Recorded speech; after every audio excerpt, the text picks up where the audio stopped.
بسم اللہ الرحمن الرحیم۔ میں ان بچوں اور جوانوں سے کہوں گا خبردار جھوٹ بولنا چھوڑ دو۔ وہ اہل بیت کا چاہنے والا ہی نہیں ہے جو جھوٹ بولتا ہو۔ میرے پاس اتھارٹی نہیں ہے کہ میں اجازتیں دیتا پھروں، لیکن میں بہت دھیمے لہجے میں کہہ رہا ہوں نماز نہیں پڑھتے آگے بڑھو، روزہ نہیں رکھتے آگے بڑھو، جی حج پہ نہیں گئے 20 سال سے حج واجب ہے دیکھتے ہیں، مگر جھوٹ بولنا چھوڑ دو۔ سرکار کی خدمت میں ایک گنہگار ترین فرد آیا، یا رسول اللہ برائیوں میں گھرا ہوا ہوں، ساری برائیاں ایک ساتھ نہیں چھوڑ سکتا، ایک برائی بتا دیجئے جسے چھوڑ دوں، اس سے زیادہ نہیں کر سکتا۔ حضرت فرمایا جھوٹ بولنا چھوڑ دو، بس ایک برائی چھوڑ دو، جھوٹ بولنا چھوڑ دو۔ جی دوسرے دن چوری کر کے نکلا، سرکار نے فرمایا تھا روزانہ آنا میرے پاس۔ دوسرے دن چوری کر کے نکلا، رستے میں ایک آدمی پہ تھپڑ مارا، چلتے ہوئے ایک آدمی کو تکلیف دی، آگے بڑھا کہا رسول نے پوچھ لیا کہ آج تم نے کیا کیا ہے، اور میں نے کہا کہ میں نے کچھ نہیں کیا، تو جھوٹ بولوں گا؟ نبی نے تو کہا سچ بولو۔ دوسرے دن پھر وہ گناہ 3 اور کم ہو گئے، چوتھے دن اور کم ہو گئے، ایک ہفتے میں نبی کی خدمت میں آ کے کہا جھوٹ نہیں چھوڑا، ساری برائیاں چھوٹ گئی۔ اہل بیت کا چاہنے والا جھوٹ نہیں بولتا۔ جی جو سچوں کا نعرہ لگاتا ہو کہ ہم سچوں کے دروازے پر ہیں، وہ جھوٹ بولے۔ میں ان بچوں اور جوانوں سے کہہ رہا ہوں، اگر اس شاید 1-1.5 ہزار آدمی اس وقت یہاں پر مجلس میں ہے، شاید زیادہ ہوں، اگر 5 بچوں نے بھی امام حسین سے وعدہ کر لیا کہ آج میں آپ کی مجلس میں وعدہ کر کے جا رہا ہوں اب جھوٹ نہیں بولوں گا، تو کتنا خوش ہوں گی سیدہ۔ اس لیے کہ سب سے زیادہ تکلیف بی بی کو پہلو شکستگی پہ نہیں ہوئی، پسلیاں ٹوٹی بی بی کی، مگر بی بی کو وہ تکلیف نہیں ہوئی۔ بی بی پہ جلتا ہوا دروازہ گرایا، مگر سیدہ کو وہ تکلیف نہیں ہوئی جو اس بات پر ہوئی۔ سنیں گے وہ کون سی بات؟ جب لوٹی ہے نا دربار سے، مولا دوڑتے ہوئے آگے بڑھے، سہارا دے کر فرمایا فاطمہ بتاؤ تم پہ کیا گزری ہے؟ اجرکم اللہ، جنہیں رونا آ رہا ہے اپنی آوازوں کو آزاد کریں گے۔ جب آپ بلند آواز سے روتے ہیں نا تو اہل بیت دعا دیتے ہیں۔ میرے مولا نے سوال کیا فاطمہ بتاؤ کیا گزری؟ فرمایا علی افسوس اس بات کا نہیں ہے کہ میں دربار گئی، سنے جو رونے آئے ہیں، علی افسوس اس بات کا نہیں ہے کہ میں دربار گئی، افسوس تو اس بات کا ہے مجھے کھڑا رکھا گیا، علی مجھے کھڑا رکھا گیا۔ پھر فرماتی ہیں علی افسوس اس بات کا بھی نہیں ہے کہ میں کھڑی رہی، افسوس اس بات کا ہے کوئی میرے لیے کھڑا نہیں ہوا۔ جس کے لیے نبی کھڑے ہو جاتے تھے وہ بی فرما رہی ہیں افسوس اس بات کا نہیں ہے کہ مجھے کھڑا رکھا گیا، افسوس اس بات کا ہے کوئی میرے لیے کھڑا نہیں ہوا۔ اب اس کے بعد والا جملہ دیکھیے بی کا کیا ہے، بی فرماتی ہیں افسوس اس بات کا بھی نہیں ہے، افسوس تو اس بات کا ہے مجھے جھٹلایا گیا۔ میں کہتی رہی ما اقول قال الغلط، میں فاطمہ غلط نہیں بولتی۔ اللہ اکبر، اجرکم اللہ۔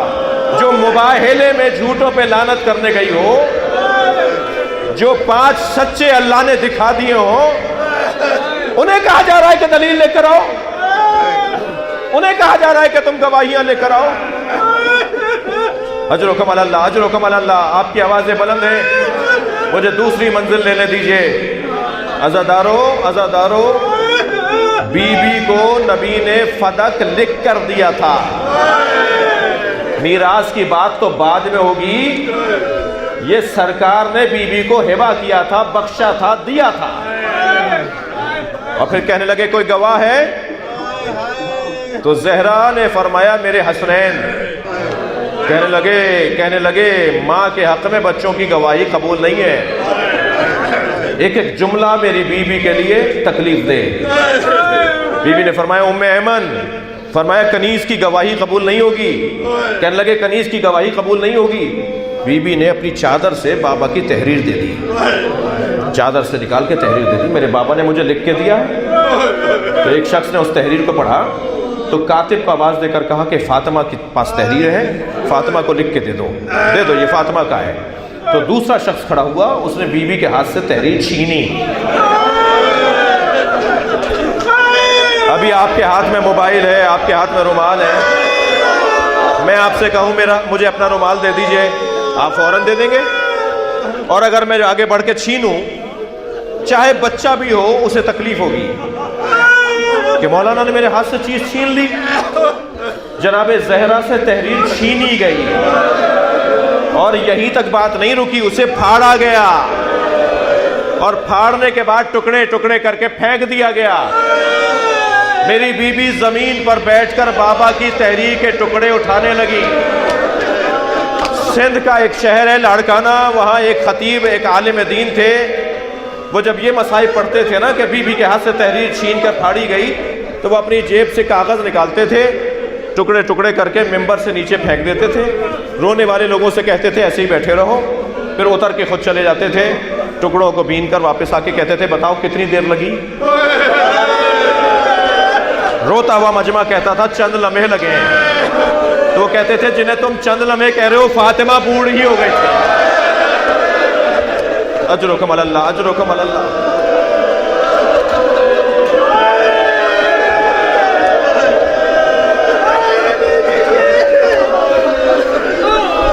ڈاکٹر طاہر القادری کہہ رہے ہیں کہ شیعہ علماء جھوٹ بولتے ہیں, شیعہ ذاکرین جھوٹ بولتے ہیں. شیعہ علماء و ذاکرین ممبر پہ بیٹھ کے جھوٹی روایتیں سناتے ہیں, لوگوں کو رلاتے ہیں. کوئی بیوی پہ ظلم نہیں ہوا. ہم نے 40 سنی عالموں کی کتابیں کھول کھول کے دکھائیں. سوشل میڈیا پر 32 منٹ کا کلپ ہمارا موجود ہے, جا کے سرچ کر لیجئے, ان بچوں کو نظر آ جائے گا. 40 کتابیں کھول کھول کے دکھائیں. یہ آپ کی کتابیں, ہماری نہیں ہیں. یہ آپ کی کتابیں, ہماری نہیں ہیں. 40 علماء اہل سنت, معتبر بزرگ علماء کی کتابیں. اس کو اسکین کر کے چھاپ بھی دیا ہے ہم نے کتاب کی شکل میں. اب تک 20 لوگ شیعہ ہو چکے ہیں اس کتاب کی وجہ سے. وہ اپنے عالم کے پاس لے کر جاتے ہیں, یہ 40 کتابیں ہماری ہیں یا نہیں. وہ کہتے ہیں کسی شیعہ نے دی ہیں, نکل جاؤ یہاں سے. وہ کہتے ہیں دلیل دیجئے مولانا, نکالنے سے میں یہاں رہوں گا نہیں. جب آپ مجھے نکالیں گے نا اپنی بیٹھک سے, اپنے مدرسے سے, تو میں پھر کہیں اور جاؤں گا. یا تو جواب دیجئے ان 40 کتابوں کا. مجھے 1 سال گزر گیا ہے, انہی ایام میں پچھلے سال ہم نے وہ دلائل دیے تھے, اب تک کوئی جواب نہیں دے پایا. جواب دو ہمیں کہ تمہاری کتابیں نہیں ہیں تو کس کی کتابیں ہیں. 2 روایتیں سنا دوں اس میں سے, ایسی ایسی روایتیں اس میں علماء اہل سنت نے لکھی ہیں کہ جو شیعہ کتابوں میں بھی نہیں ہیں. میں 2 روایتیں سناؤں گا, میرے رونگٹے کھڑے ہو جائیں گے, اللہ کرے بیان کر جاؤں. ایک کتاب میں تو یہ لکھا ہے کہ انا قد رفض فلان, وہاں نام لکھا ہے, میں نام نہیں لے رہا. انا قد رفض فلان بطن فاطمہ حتی اسقطت محسنہ, فلان نے سیدہ پہ لات ماری.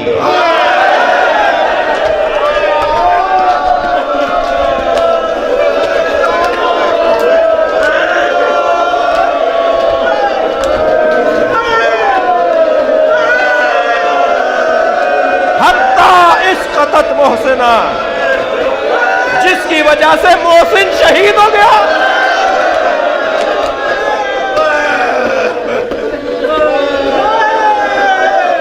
ایک اور آپ بہت رو لیے, مجلس کو یہاں ختم کر دینا چاہیے. اللہ آپ کی آوازوں پر رحمت نازل فرمائے, سیدہ محشر میں شفاعت کریں. ایک روایت اور سن لیجئے. ایک سنی عالم دین جناب علامہ الجوینی فرائض السمتین میں عجیب روایت لکھ رہے ہیں, عجیب روایت لکھ رہے ہیں. وہ کہتے ہیں 5 سال کی زہرا نبی کے سامنے سے گزری, کم سن بی بی نبی کے سامنے سے گزری. نبی نے زہرا کو دیکھا, رونا شروع ہو گئے. ایک زوجہ پیغمبر نے آواز دے کر کہا یا رسول اللہ, آپ فاطمہ کو دیکھ کے رو کیوں رہے ہیں؟ تو فرمایا ہی نما ذکرت, جب میں فاطمہ پہ غور کرتا ہوں تو مجھے یاد آتا ہے میرے بعد اس پہ کیا گزرے گی. سوچتا ہوں کہ میرے بعد کیا ہوگا میری بچی کے ساتھ, جس کی ایسی بچی ہو جس کے لیے نبی کھڑے ہو جاتے ہوں, جس کے ہاتھوں کا بوسہ لیتے ہوں, جسے اپنی جگہ بٹھاتے ہوں. اس بچی کے ساتھ کیا کیا؟ فرمایا جب میں زہرا کو دیکھتا ہوں میرے ذہن میں آتا ہے میرے بعد میری بچی کے ساتھ کیا ہوگا. دخل الظل بیتہا، اس کے گھر میں ایک مصیبت داخل ہوگی، انتہکت حرمتہا، جو اس کی حرمت کو پامال کرے گی، ومنعت ارثہا، جو اس کو ارث اور میراث سے محروم کرے گی۔ سنیں گے بات کا جملہ، سنیں گے بات کا جملہ، وَإِسْقَطَتْ جَنِينُهَا وَكَثُرَتْ جَنْبَيْهَا، اس کی پسلیوں کو توڑیں گے۔ یہ نبی کے جملے ہیں سنی کتابوں میں،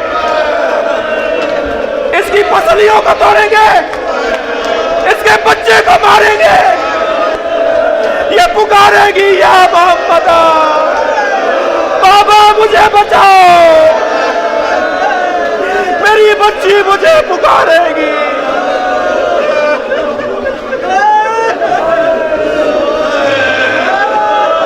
کوئی میری بچی کی مدد نہیں کرے۔ الا لعنت اللہ علی قوم الظالمین۔ اگر آپ ہمارے لیٹسٹ ویڈیوز کے بارے میں جاننا چاہتے ہیں تو ہمارے چینل کو سبسکرائب کریں اور بیل آئیکن کو پریس کریں۔ شکریہ۔